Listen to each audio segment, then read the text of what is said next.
All right, ladies and gentlemen, boys and girls, welcome back to the Boca Podcast. We lost the music sound there for a second. Now we've got that. All right. Welcome back to the Boca Podcast. I'm your host, Nathan Holritz. It is Friday. Fortunately, it's Friday. And it looks like right now we've got everything working like it should be for the time being.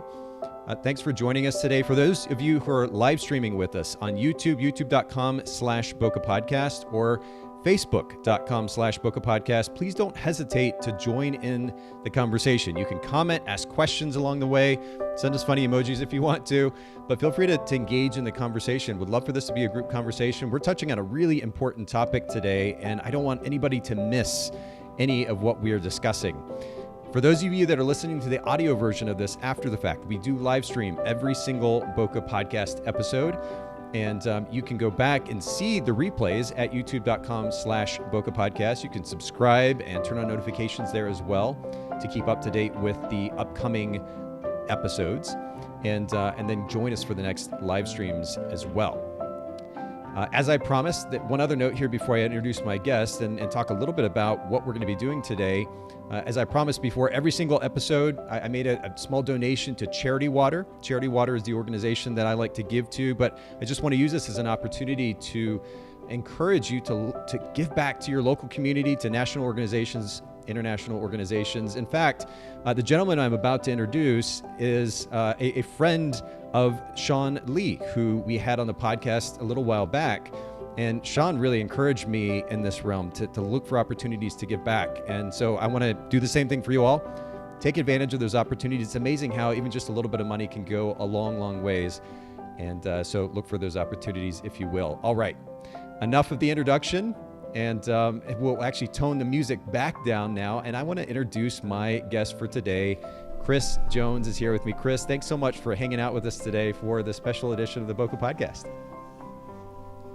Thanks for having me on. I appreciate it. Oh, no, it's absolutely my privilege. And I feel this especially, honestly, when we do these brand position consultations, and this is what I mentioned special edition. For anybody who's new to the podcast, every once in a while we have the opportunity to do a brand position consultation. I'll explain what that is here in just a second.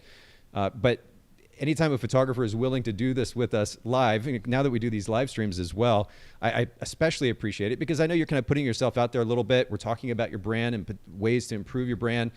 That's a little bit on the vulnerable side. I just appreciate you willing to have the conversation. As I expressed to you, Chris, before we got started, really one of the major reasons, in addition to hopefully helping you in some way, one of the reasons that we do these shows is to help give a little bit of context and guidance to this topic about brand position to the industry, because it's not a topic that's discussed a whole lot in the industry. Had you heard much about this prior to our conversation?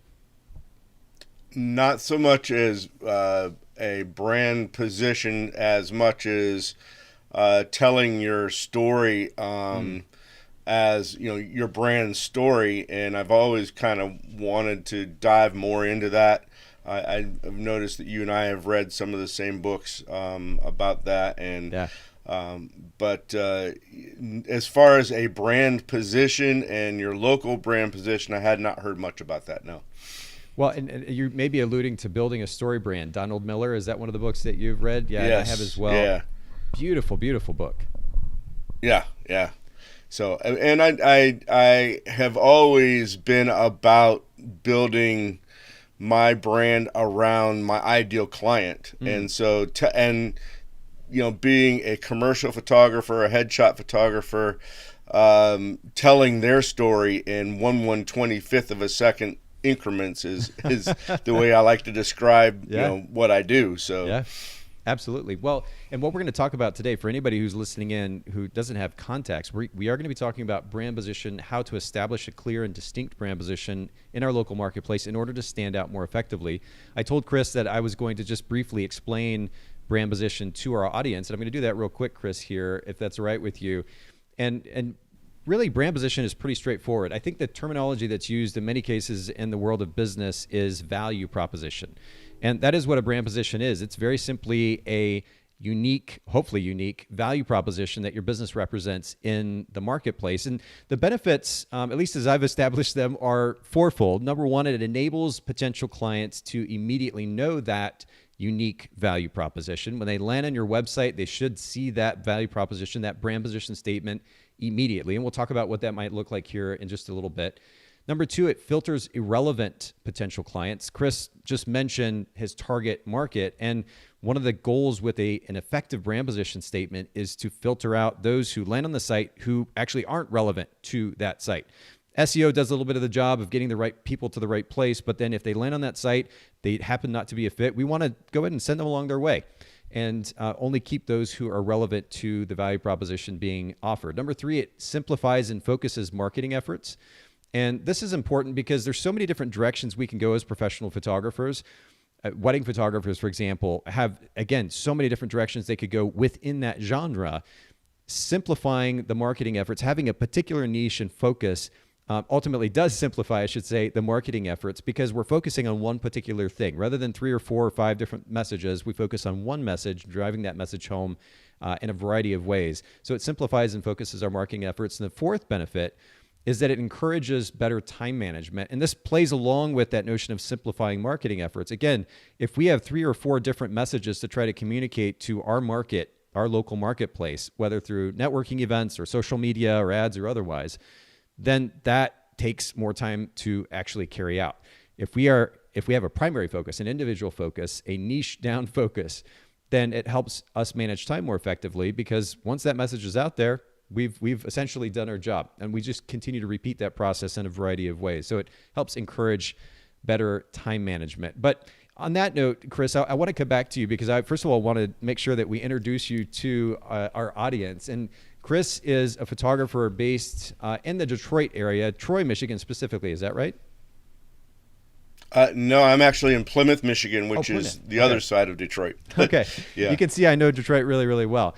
When I was doing a little bit of market research, and we're going to talk about this in a bit, for your competition in the area, I was looking at where, I think I found an address there on your website and where that was placed. And I saw it was in the greater Detroit area. So I immediately simplified it in my mind. But thanks for the clarification. And I'm exactly halfway between Ann Arbor and Detroit. Okay. And Troy is north of Detroit. So my market actually hits both Ann Arbor and Detroit. Interesting. So, okay. Yeah.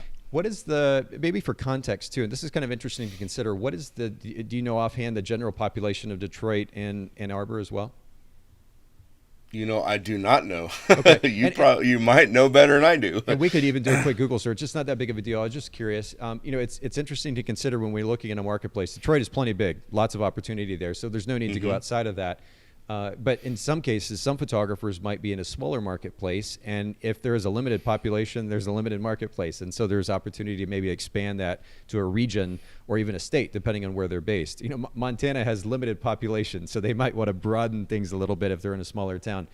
But nonetheless, in your case, Detroit area, and you've got a lot of potential business there. ChrisJonesHeadshots.com for anybody listening in or watching, and then on Instagram, it is Picture Dude, Pichuredude. I have to at least, and we'll come back to this, but I have to at least get your story, the backstory on how you came up with this handle. Sure, there is a backstory on that too. Okay. So I was many moons ago in a previous life, I was a school photographer. Okay.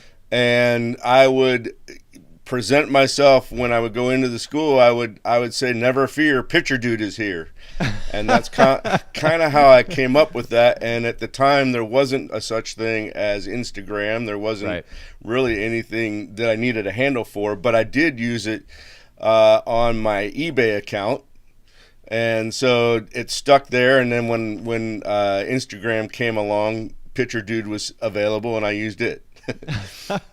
I love the backstory, and we'll come back to that a little bit. There's something I love the humor innate to that immediately when you see that name, and it probably makes some people kind of wonder a little bit. It certainly made me wonder a little bit. There might be opportunity to play off that, or if depending on the target market and ultimately the messaging that you land on for your brand, there might be opportunity to look for a handle that's more relevant to what it is that you're trying to accomplish with your brand. So we can come back to that, talk about it in just a little bit, but. We already talked about your marketplace. Talk to me just a little bit at this point, and your website already really states it. The URL states it. But what is your specialty as a photographer, as a professional photographer? So I'm a commercial photographer, and the foundation of that is going to be headshots. But I also do some product and some branding photos, for content for different websites and material for programs. Okay. And then I also do some real estate and some product photography. Okay, so there's quite a bit of mix, but this is a great segue actually to my next question, which is, and by the way, for context, for everybody listening in, and certainly for you, Chris, but the reason for these questions is we're trying to kind of get a collective picture of what the brand is doing, what you're trying to do with the brand, what direction you want to go in. And that helps us give context to what messaging might be most relevant. Because one of the things, and you may have seen this, Chris, with your experience in the photography industry as well, a lot of times photographers get super creative and they come up with some cute little tagline and they put it through social media or they put it on their website. And the reality is, and you can see this pretty quick in some cases, the tagline doesn't mean a whole lot to the actual brand itself. They say one thing, but they may be photographing something else. It's easy to come up with a tagline, a cute tagline. It's another thing to come up with a tagline that's actually, one, relevant to the brand, two, reflective of what it is that you want as an individual, as a business owner, and then three, as we're going to talk about, a message that is that resonates with that target market, that speaks to a value proposition that they can relate to, that they want, and ultimately then want to buy. They're converted as customers more effectively as a result. So that's kind of the reasoning for all these questions, just to give context to yourself and to our listeners. But with all of those different types of photography that you offer, the services that you offer within the realm of commercial photography, what does the percentage breakdown look like? What are you shooting most of versus the others? I would say it's probably close to 80% headshots. Okay. And specifically individual boutique headshots. And I would like to expand that more into volume headshots. Okay. As companies open up, I mean, we're in an odd time now. Yeah. And as companies open up, I would like to get more phone calls about volume headshots, come in and do a whole group. Okay. And by the way, as we're talking here, you may see me look down. I don't want you to think I'm like playing with my phone. I'm actually taking notes here. So you mentioned the word Sure. boutique, but then you also mentioned the word volume, which is an interesting kind of combination of words. So give a little bit more context. What would this look like in your mind as a model? So as boutique headshots go, and I think of them more as a branding headshot than saying a boutique, head and shoulders headshot. Okay. I can go out on location. I can do, provide a lot of headshots for branding content. I have packages for that. And then on the flip side of that, every company these days are asking their employees, whether they're in person or they are virtual, to have headshots so they can include that with their email. Okay. Or I don't know if you've ever noticed on your Zoom meetings, if you're not on camera, they have a headshot of you. You need it for that. You need it. And so companies are asking for that, and they're having photographers come in to photograph, a lot of people all at one time. So, and this is interesting, and I'm not going to mention names here. I mean, just in general with your competition, but interestingly enough, one of the things that I noticed when I did a search for, because I focused on headshots in the Detroit marketplace, headshot photographers. One of the results that came up was actually not an individual photographer as much as and again, I don't want to give too much away here or give them too much credit, but there was a company that was offering an internal solution for the very thing that you were talking about. So they were using a third-party company to provide a hardware solution that would enable the company employees to get their headshots done very quickly and easily. And this is something that we all face, honestly, as professional photographers, which is that technology, as it continues to progress, it's going to make it a lot easier for that so-called technology to be utilized, and in some cases, maybe not necessarily replace, but certainly make it easier for someone to be able to get a photograph, and a good photograph even, without necessarily having to book a photographer, call a photographer, an established professional photographer who might charge a premium. So it's interesting to consider that is a little bit of what you're competing against in that marketplace. And so when you talk about the potential for having a volume model, I think it's really fascinating on multiple levels. But ultimately, it acknowledges, whether it was intentional or not, it acknowledges the reality, which is that you are in a marketplace now because of technology where you're going to have to be a little bit more competitive. And if you can come up with a solution that enables you to photograph at a higher volume at a price point that still makes sense to maintain a sustainable business model, then that actually might be a really smart move. And by the way, I didn't see anybody else playing in that space. Individual photographers, I didn't see anybody else playing in that space. So I think this is really interesting. If you don't mind sharing a little bit, what would that look like? I mean, if you describe the scene, you talk about having a large number of people photographed at once. How does that actually work? So how it has worked for me in the past is we book for a day, half day, depending on how many people there are. I come in, I either set up on a environmental background, or I bring in a background and just a couple of lights, and I would take 5 to 7 photos of each individual person, okay, and they would select the one that they would want to have retouched. I retouch the image, and then I have them delivered back to the company within 48 hours. Wow. Or if they want them delivered immediately, Yeah. as I walk out the door, there is an upcharge for that. Sure. Okay, this is brilliant already. I mean, and honestly, like, you're setting yourself up, and you're making my job easy, to be honest as well. When we're talking about creating a distinct brand position in your marketplace, and I can say this already because I've done the research, and we'll bring this up here in just a little bit, but looking at your competition, you're describing a model, and especially if you lead with a strong message relating to that model and then actually follow through on it. Again, like we were talking about, it's one thing to say something, it's another thing to do it. If you deliver on that and lead with a really strong message, you're golden. I mean, it seems like a brilliant model. So we'll let that sit for a second, but I'm already excited. Let's keep going for a little bit though, and talk about just a little bit what you feel makes at this stage anyway, your current business model, current website, et cetera. What makes your photography unique to those in the marketplace, the other headshot photographers in your marketplace? As we're talking about volume, I guess is one place I'd like to start. You're going to talk about consistency. I've been doing this type of volume photography now through schools. I mean, okay. I'm a trained school photographer. Mm-hmm. I've been doing that for over 20 years, so I'm used to photographing, a school and doing 100, 200, 300 students in a day, and then come back in 3 months and produce the same exact image for them for their yearbook. Okay. And still, so it's very comparable.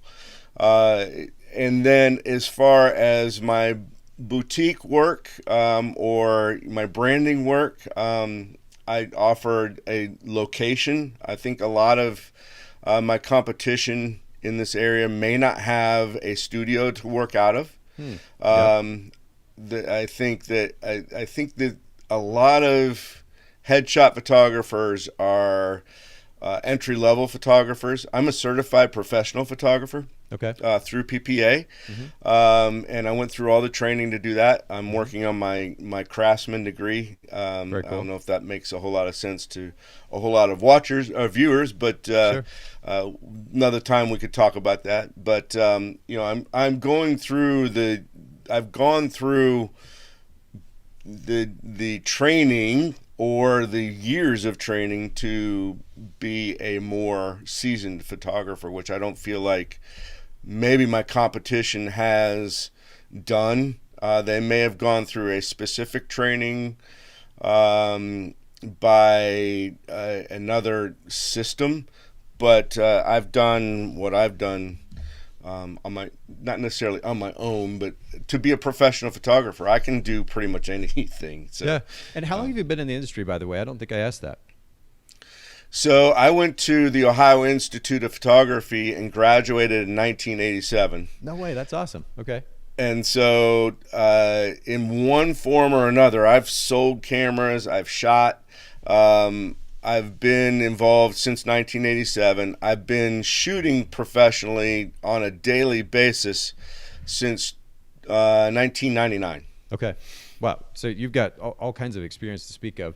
And it's an interesting thing, too, because, by the way, I started in photography. My first wedding I photographed in 2001, so not too long after you started.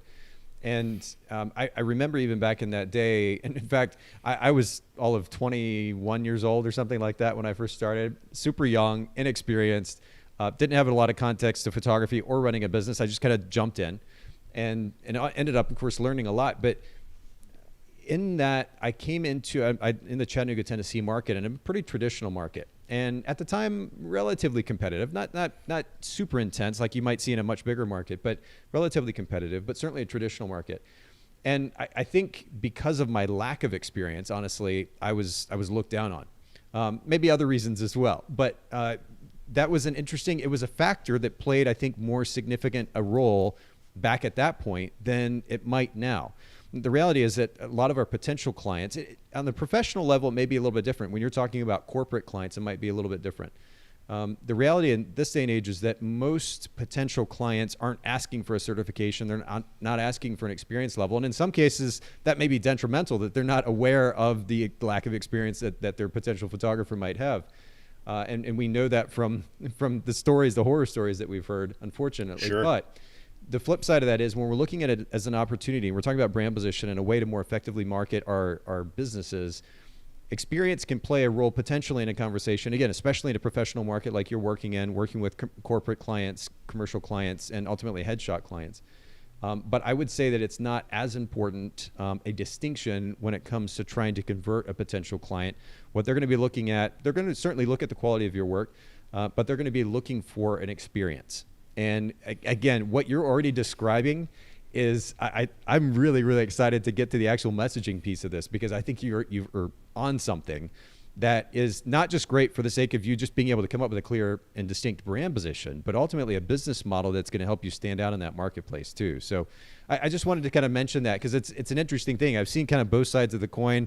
I've been the young, inexperienced guy coming into a brand new market and saw what it was like to be in the market in that context. And then I gained experience. I ultimately was president of our local PPA guild and gained experience as a photographer and developed technical knowledge. And now we're in this marketplace, 20 or so years later, and I'm seeing what role experience plays and then doesn't play as well. And it's an interesting kind of dichotomy that exists at the moment. Nonetheless, I think experience plays more into your business, at least in my end of the industry, plays more into your business experience than it does into your photography experience. I've trained many certified professional photographers over the last couple of years, and taught them, the information that's on the test, and we've gone through the technical image, evaluations, that type of thing, and I've taught them that. But when it comes down to business, a lot of people are unaware that the inexperienced photographers run around without any insurance. They're running around without any licensing. Yeah. And that's, to me, it's not necessarily a requirement for a certified professional photographer, but it is part of the integrity of a certified professional photographer. That makes sense. I carry business insurance. I carry my licensing. I keep that all up to date. Yep. So, yeah. That's a fair point. It is a good reminder too, especially for those listening in or watching who are new photographers. Keep all your I's dotted and your T's crossed when it comes to that stuff. You talk about insurance. I mean, it's a rare occurrence where a photographer has to utilize their insurance, especially in a liability level. But if we don't have that in place, that rare occurrence could ultimately really bite us hard and potentially take our business down. So I will say too, just a little side note, equipment insurance, I was able to leverage multiple times over. We worked with State Farm, and this is not a commercial for State Farm by any means, but we actually had a really great experience with State Farm. I lost or had a lens stolen or broken twice, maybe 3 times, and they issued checks for those so quickly. It was mind-blowing, actually. But to have that peace of mind that if something happens, and it rarely happened, I was just super particular with my gear. But if it happens, you've got that in place to cover you financially. It's so important.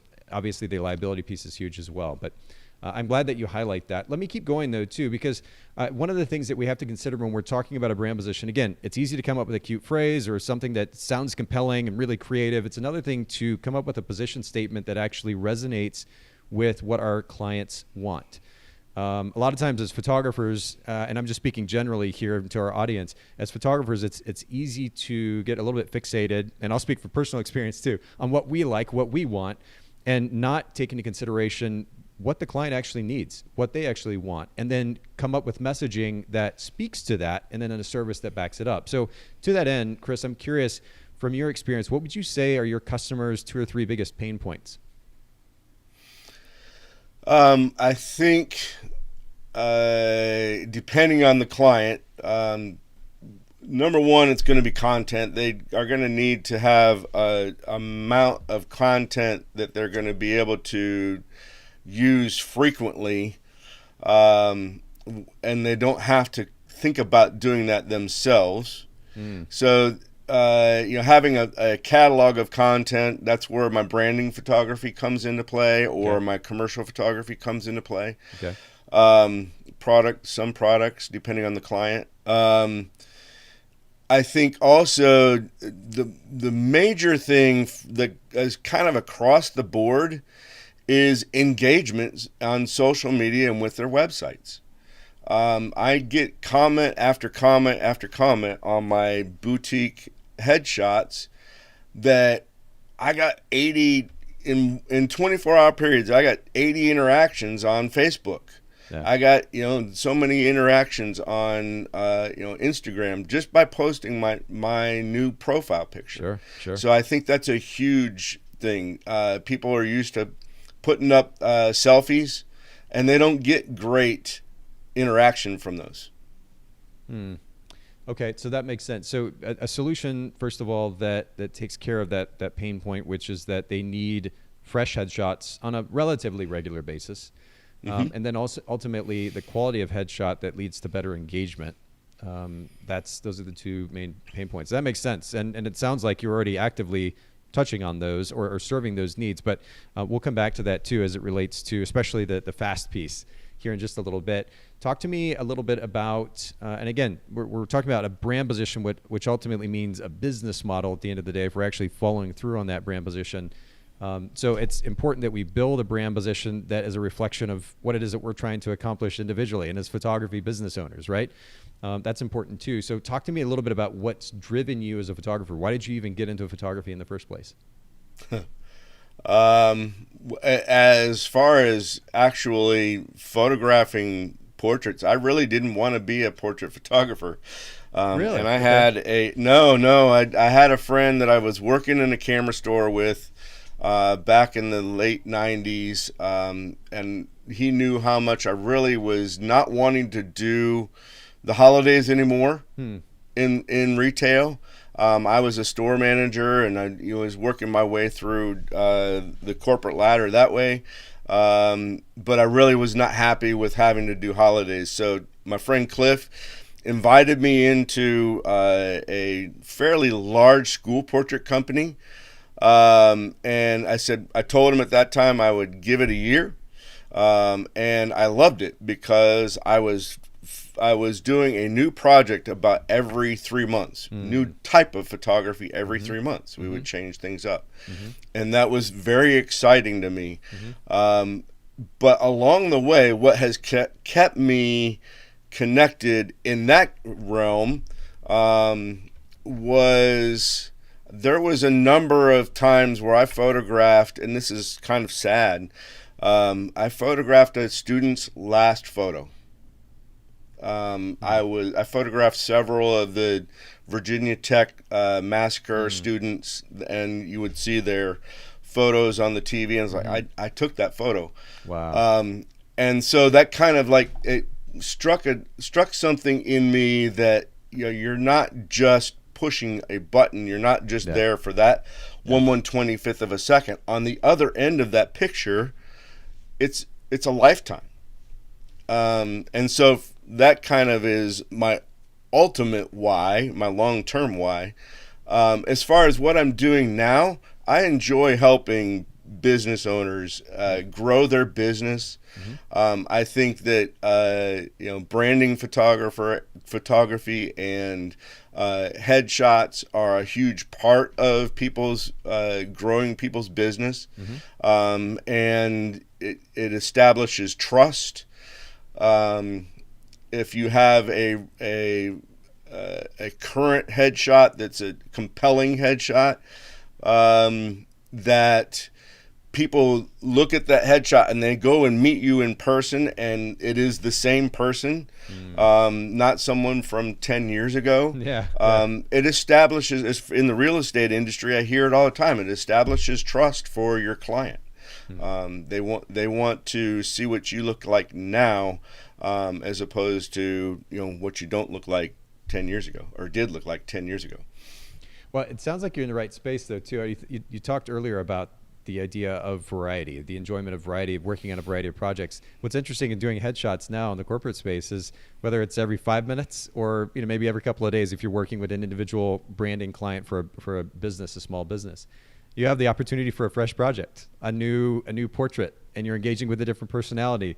And that constant variety is actually really interesting. It's compelling to think about. I used to photograph school portraits as well. I actually worked for a corporation that did that, but I had the opportunity to have child after child in front of me photographing them. So I have an idea of what that's like, that's actually kind of compelling. The other thing you talked about is making that impact, and to think about how you can impact somebody not only at a business level.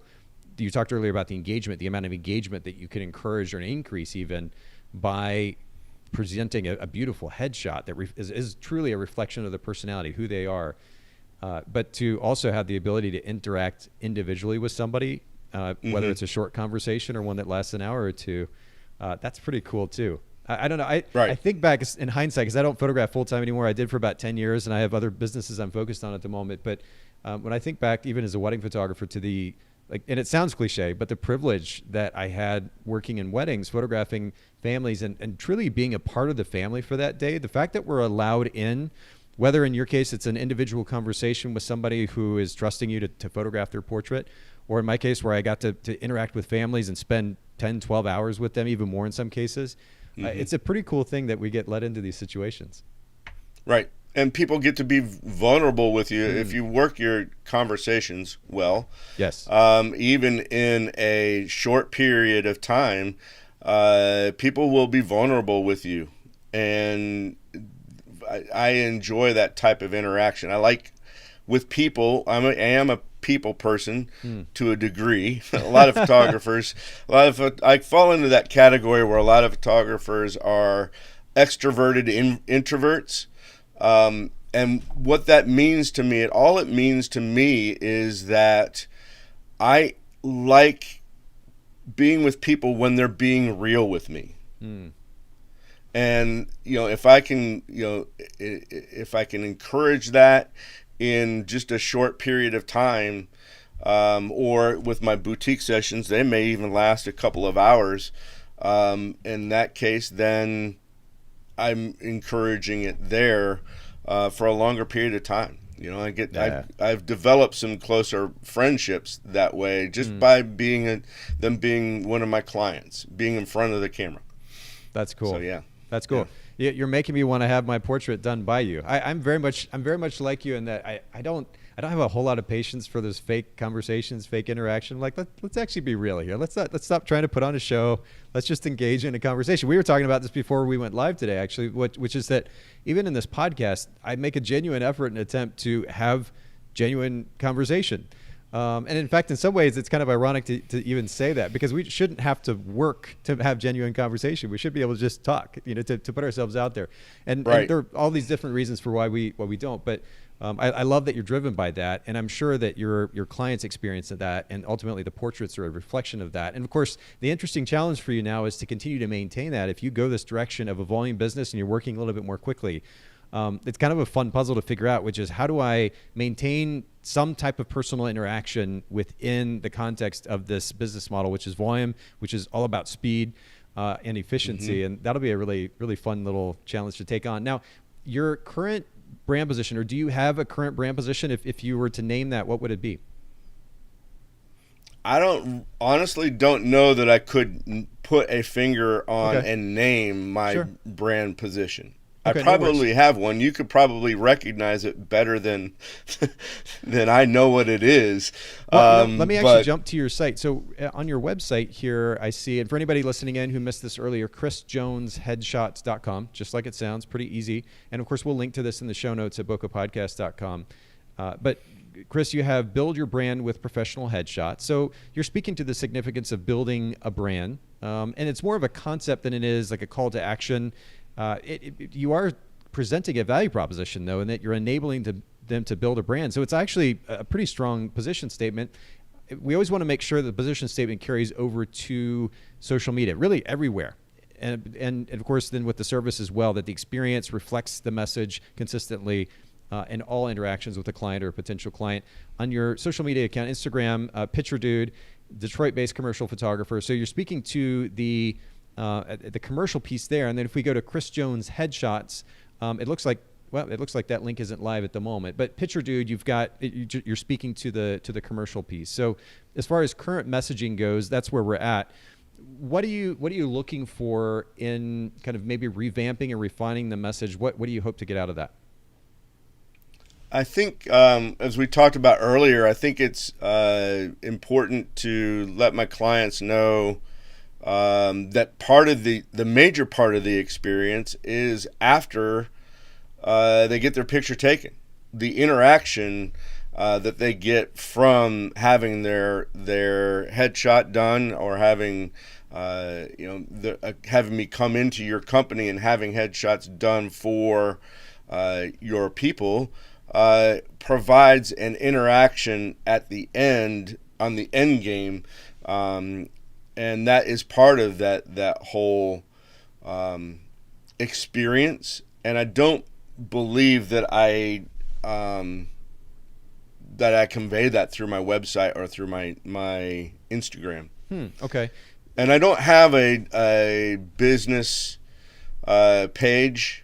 It's just at Picture Dude is my only. Now I have a business Facebook page, which as of today is totally different. I had to sit back and take a few minutes to figure out, because it's changed with their new name.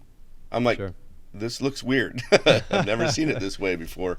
So, and it's not the way it was designed. And the way it is now, it doesn't do anything for me. So I don't know. I have to take a look at that. So. For all of you out there that are working with a business page, a Facebook page, take a look at it today, because as of today, it's different than it was yesterday. Interesting. Okay, yeah, you've got my curiosity piqued now. Chris Jones Headshots, the Instagram handle, did you used to own that, or do you still have access to that? I don't think I've ever had that. Okay, it's linked from the Picture Dude profile. I don't know if that was intentional. It may be trying to link to my Facebook page. Okay. Got it. Because I do have a Chris Jones Headshots Facebook page.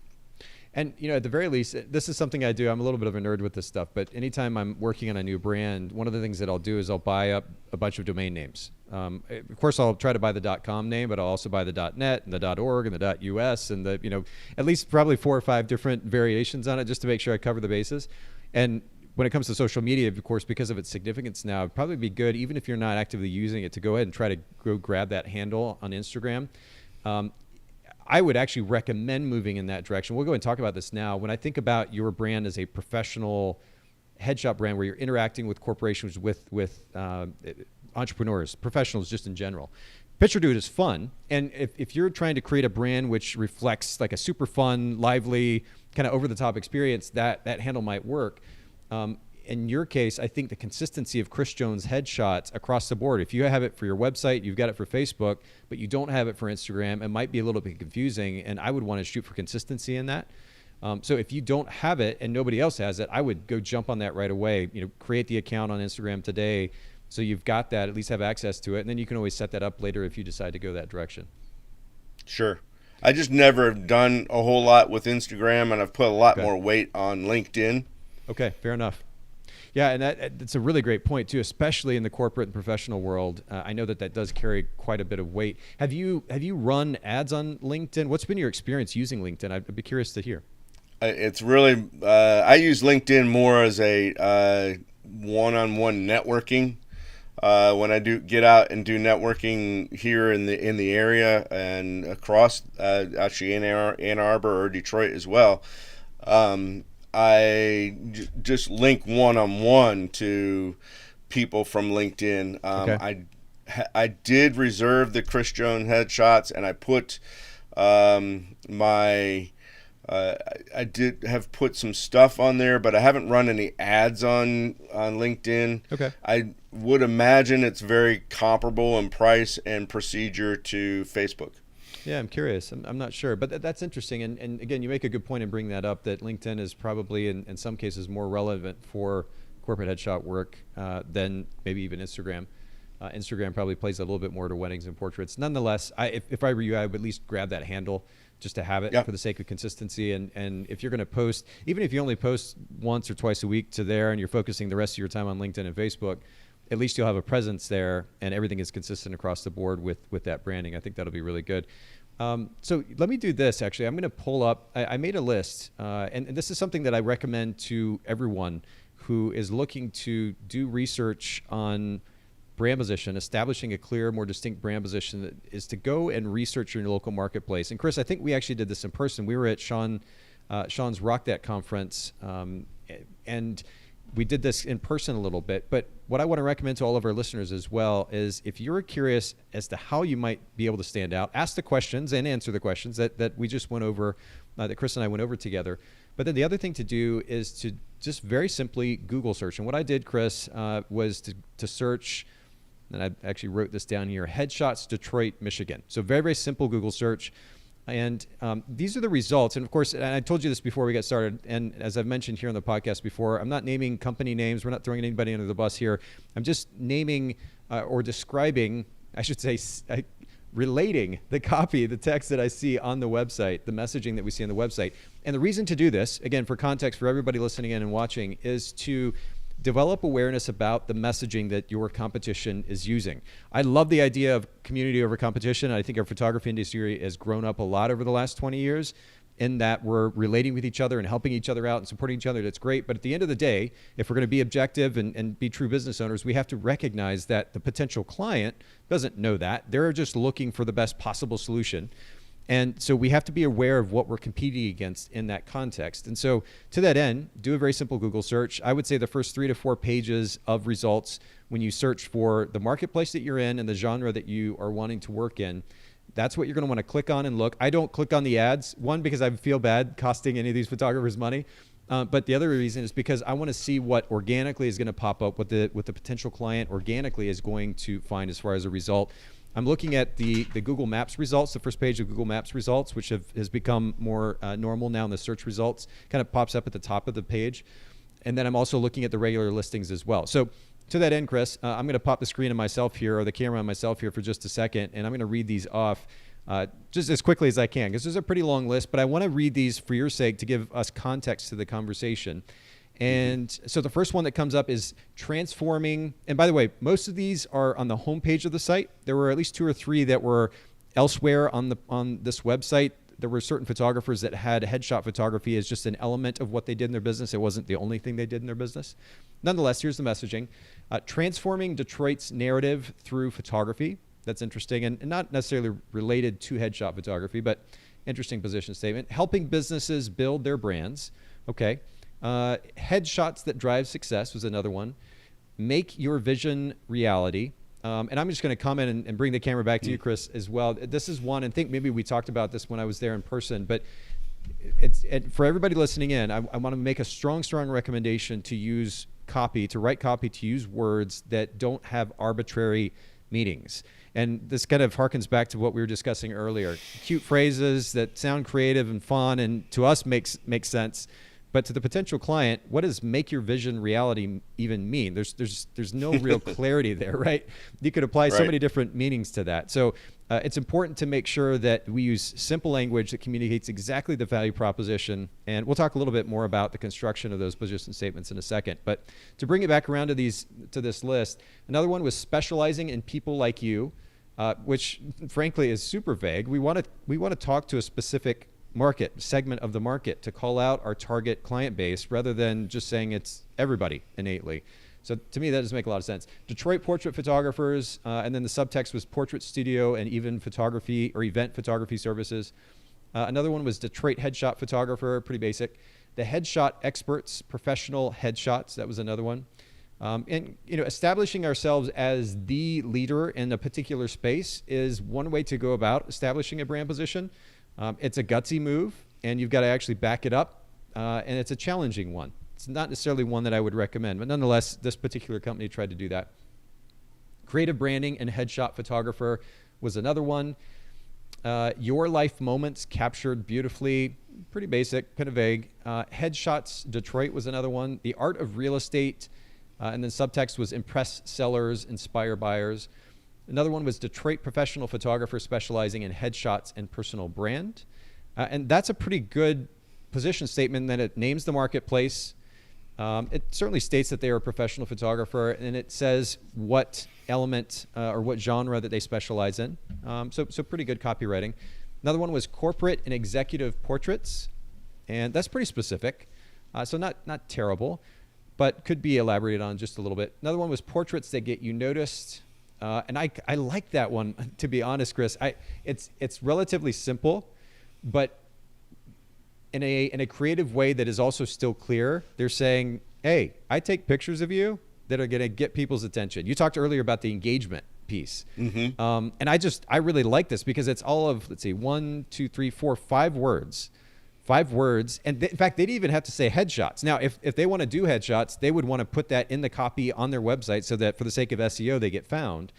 But this is and for all of our listeners as well and viewers, this is a brilliant position statement because it communicates very, very clearly, but creatively, simultaneously. And that's a tough thing to do. So I just wanted to highlight that. I think it's a great example. Just a couple more. Professional headshots for business professionals, actors, and models. Another one said professional headshot photography. Another said modern headshots for models, actors, politicians, and business owners in Detroit, Michigan. And then subtext was want to look your best, ? Photography for the quality-minded. This is a tough one. And the reason I kind of cringe here is because quality is kind of like price. Everybody talks about it. And so it's not very distinctive. And so it's not something I would recommend to most photographers. The subtext there was commercial, advertising, and business photographer. And then the last one was the headshot photographer for people who don't like to pose. Now, that and the one that I mentioned earlier, honestly, are pretty brilliant. This one, the headshot photographer for people who don't like to pose. So, when somebody thinks about a headshot photographer, in some cases they might think of some stuffy guy that comes in and he's really formal and stiff and boring, and you don't want to spend time interacting with this personality. And this person, and not only that, but you got to sit in these weird, uncomfortable positions, and it's annoying and frustrating. This photographer dispels that whole notion with their position statement, and it's brilliantly done. They talk about the genre. They talk about the difference that the value proposition, the unique value proposition their business brings for people. And they also talk to the target market. It's anybody who wants a portrait who doesn't like to pose, which is a pretty big marketplace, but it's brilliantly told. The only thing that they didn't do there was to call out the actual location, which of course they could have done in other text on their page. So it's not a loss by any means, but that was a really strong position statement. Anyway, those are some examples. In fact, all the ones that I could find in the first 3-4 pages of results. What are your initial thoughts as you're hearing some of those? Wow. I mean, I'm not sure that I have a whole lot of words to put behind it. I mean, it sounds like my competition knows where they're going, put it that way. But they may not have the words to put, just like I don't have the words to put behind it. I mean, I kind of like my tagline. I have used a different tagline in the past that I kind of went away from. It was connecting your image to your mission. Okay. And it felt starched to me, real stiff. And so and that's not really what I was looking for. I'm looking for more of that, just like that last one. I was looking for that more relaxed, that conversation piece. So, and so I'm still kind of working on. massaging what that's going to look like. Sorry, I lost my ear. Pulling stuff out. Yeah. Okay, yeah, we're back together. We're good. No, Yep. that makes sense. Is there any initial, as you're hearing the statements, the copy that the other photographers are writing, do you have any initial thoughts of how you would want to contrast what they're saying? Because that's part of the goal here, right? And again, for the sake of our listeners and audience, the goal here with a position statement is to stand in distinction to what somebody else is saying. And I know that you've talked about branding photography. That's something that you do, and that's something you can continue to do. It's just a matter of not saying the same thing or communicating the same value proposition that another branding photographer would communicate. But any initial thoughts on how you might contrast what is being said? Well, again, going back to nailing it down to 5 words, I don't. But if I'm sitting here thinking about it, again, I want to have their experience to be fun. Mm-hmm. I want their experience in the end game. I want their experience to be effective as far as the engagement that they get out of it. Something earlier like you talked about a couple of words. One was fast and one was easy. What are those 2 words do you like the best?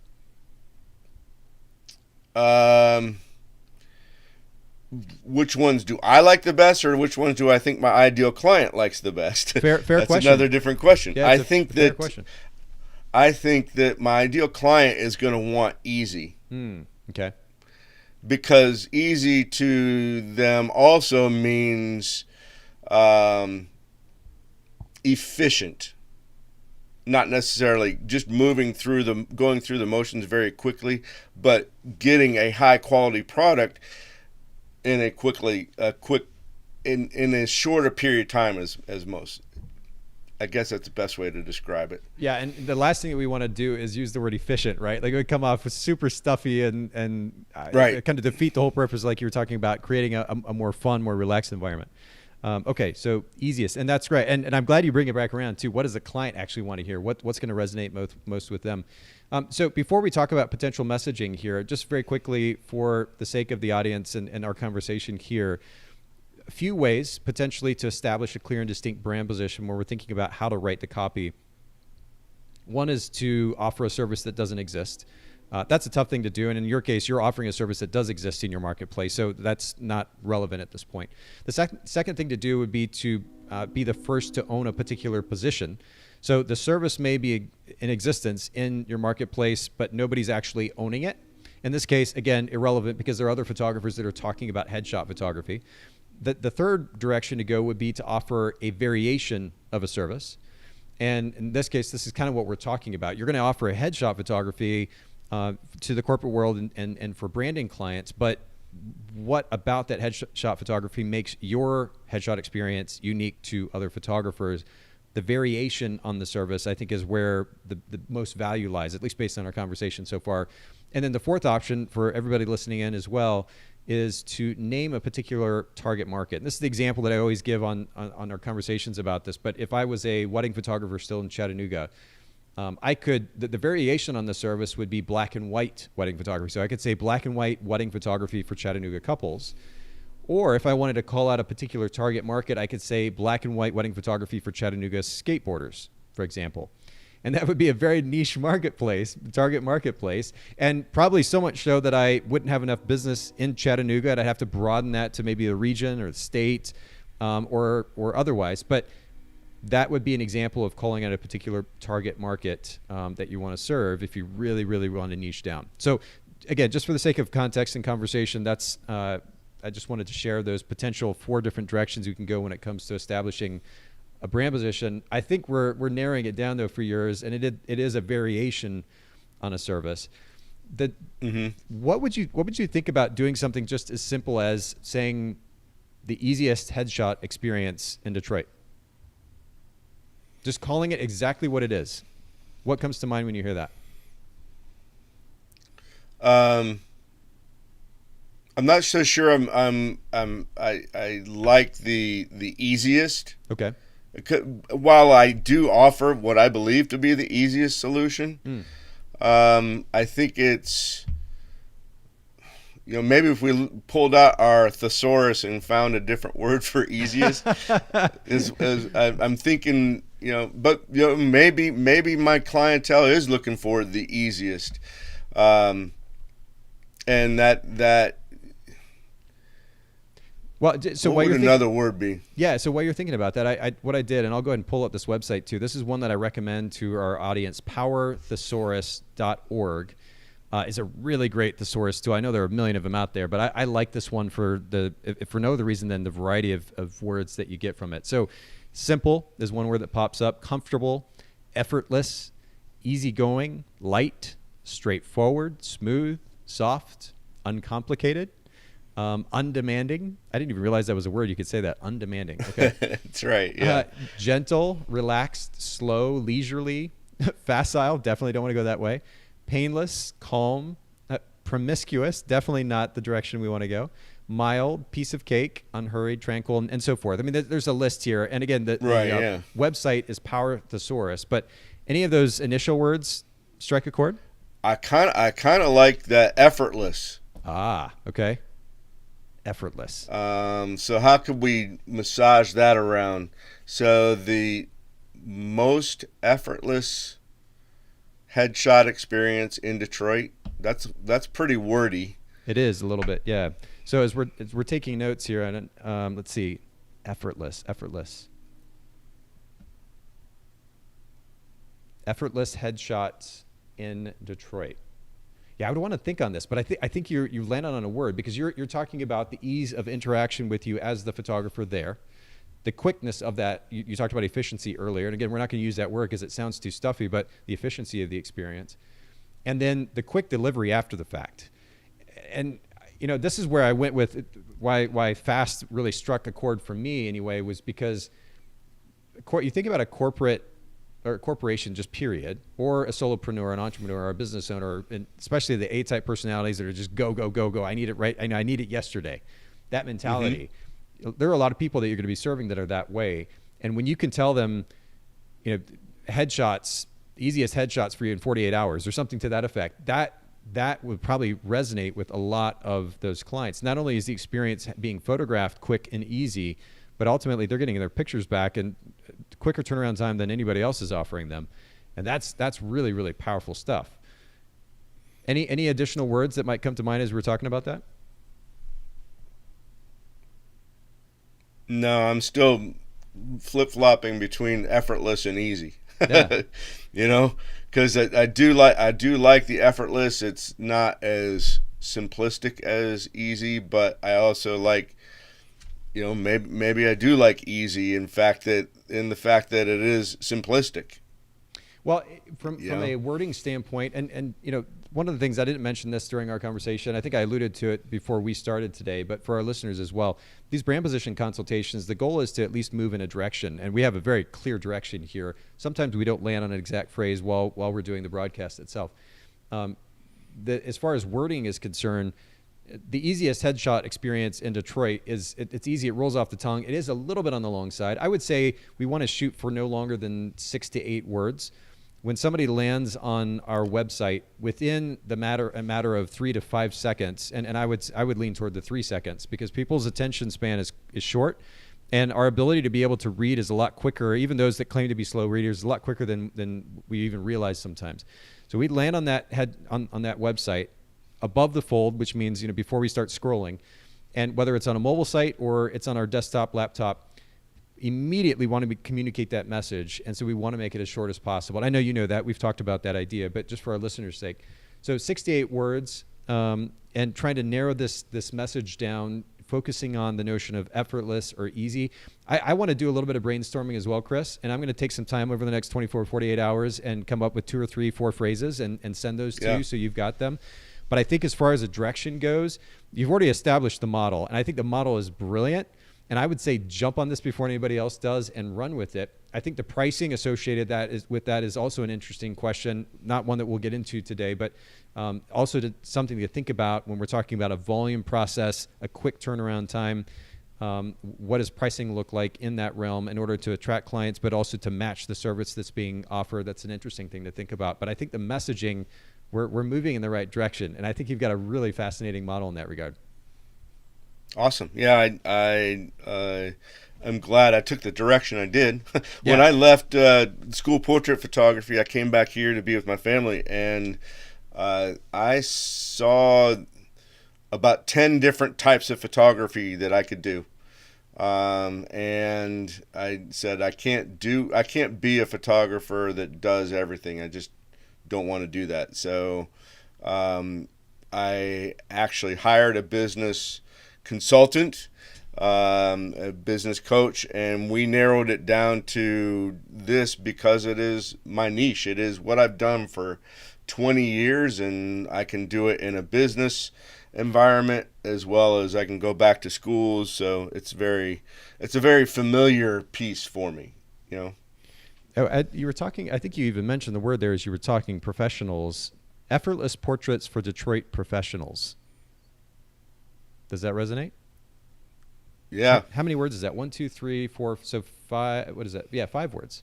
I think we're moving in the right direction with that. I'm going to experiment with that just a little bit. We'll save, I've written that one down. I'm going to come up with maybe 2 or 3 other options as well. I'll make sure to send those to you. And then for our listeners, if you're curious, we'll post the final product, what we land on, in the show notes at bokehpodcast.com once this episode goes live here in the next couple of weeks. We'll make sure to do that. But Chris, I'll make sure to follow up here in the next 24, 48 hours. Just briefly before we go, just a couple of minutes.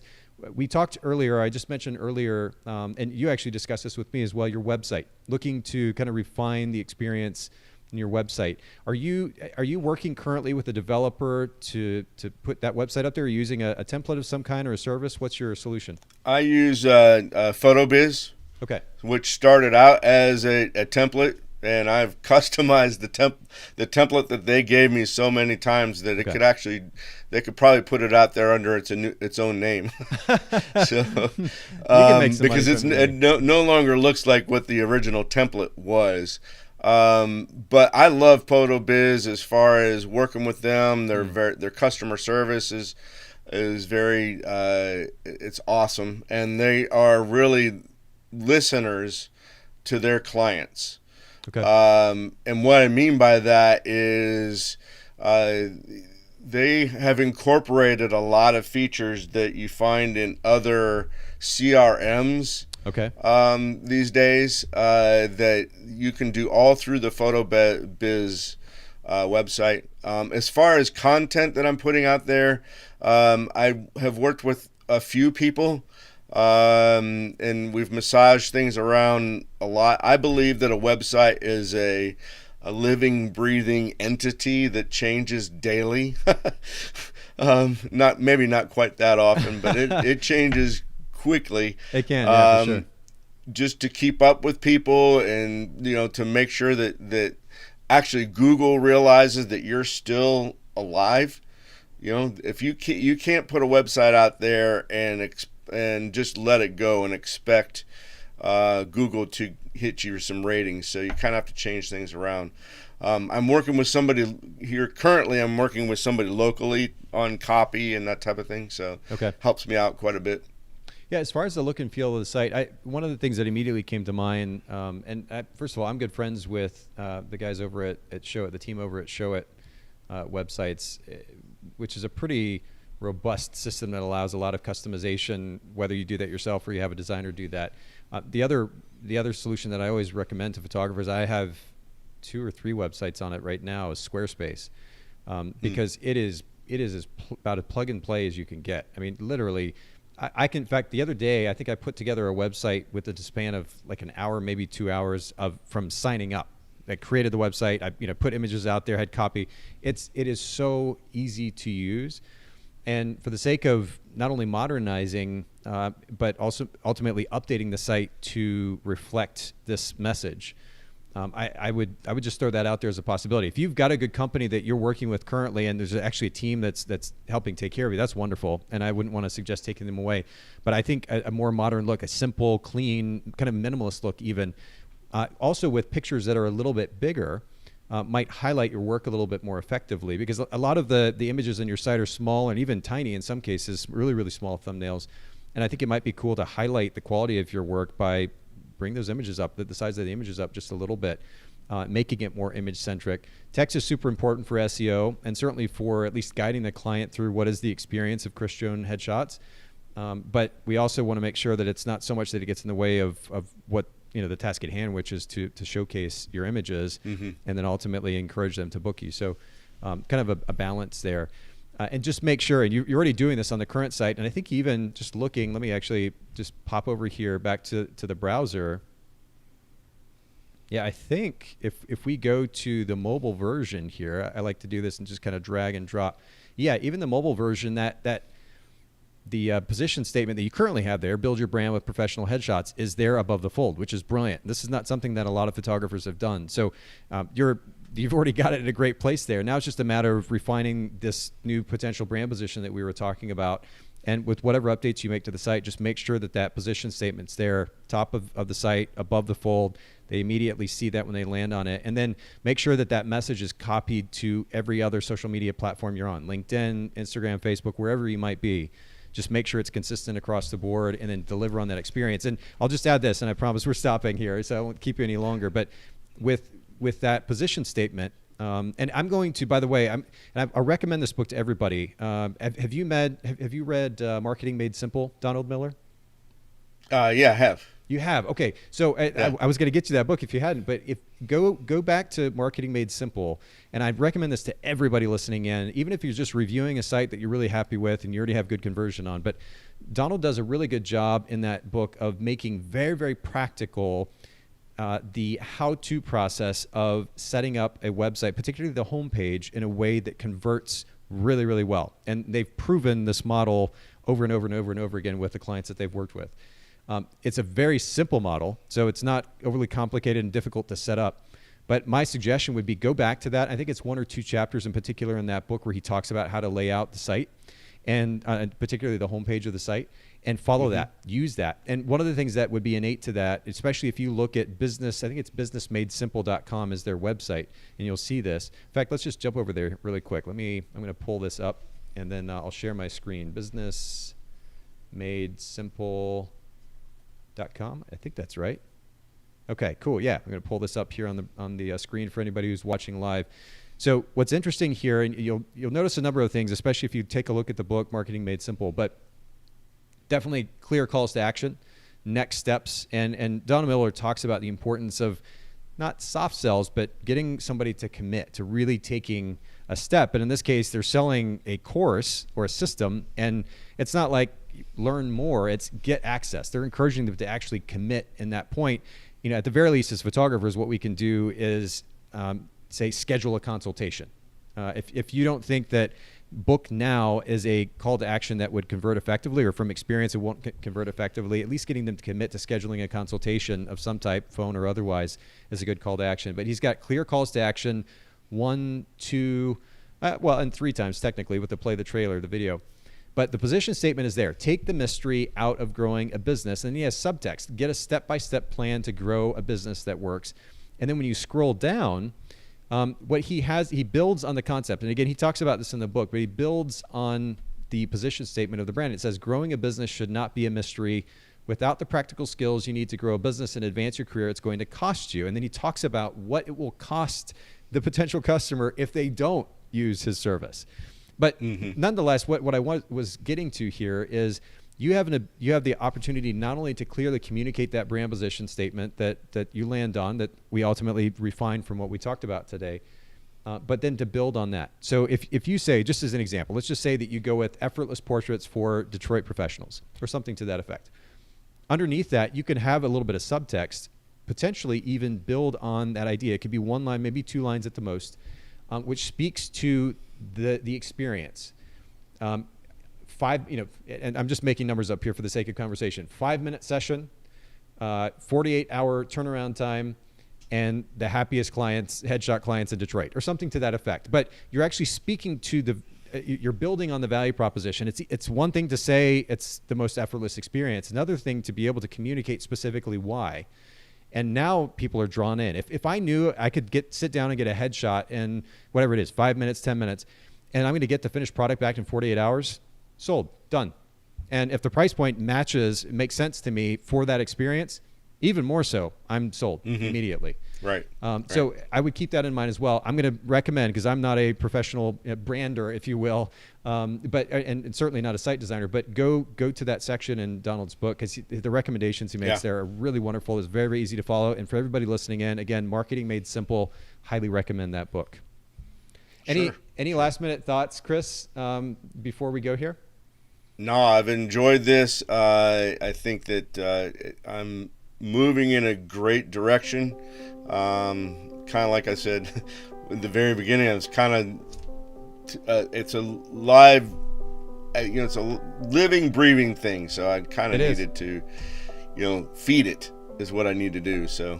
Well, honestly, you did the heavy lifting here. I mean, I got excited. I think it was like 10 minutes into the conversation when you started talking about the model. So you've got the model in mind. Now it's a matter of just clarifying the message so that you can take that to the website and then just communicating all of that, right? Updating the website to reflect that business model and following through on that experience. And honestly, just looking at your competition, certainly the messaging, but your competition in general, looking at the various websites, I think you've got a really convincing model here that's going to start to convert really, really well. So major props to you for that. You did the heavy lifting. For everybody listening in, make sure to go to chrisjonesheadshots.com. You can also go to Picture Dude on Instagram. We'll make sure to link to these, of course, in the show notes at bokehpodcast.com. Follow Chris, give him a shout out and encouragement. And Chris, thanks again for making time for all of us today. Great. Thank you very much.